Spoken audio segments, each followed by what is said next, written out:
be showing you how to factory reset your LG G8 thinQ. Now this phone is a little bit different than others.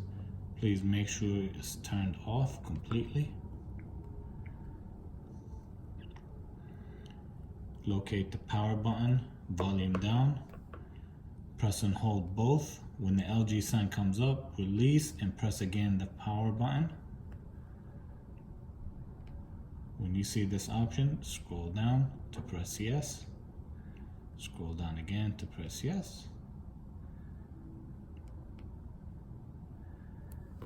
And as you can see, the phone is being erased.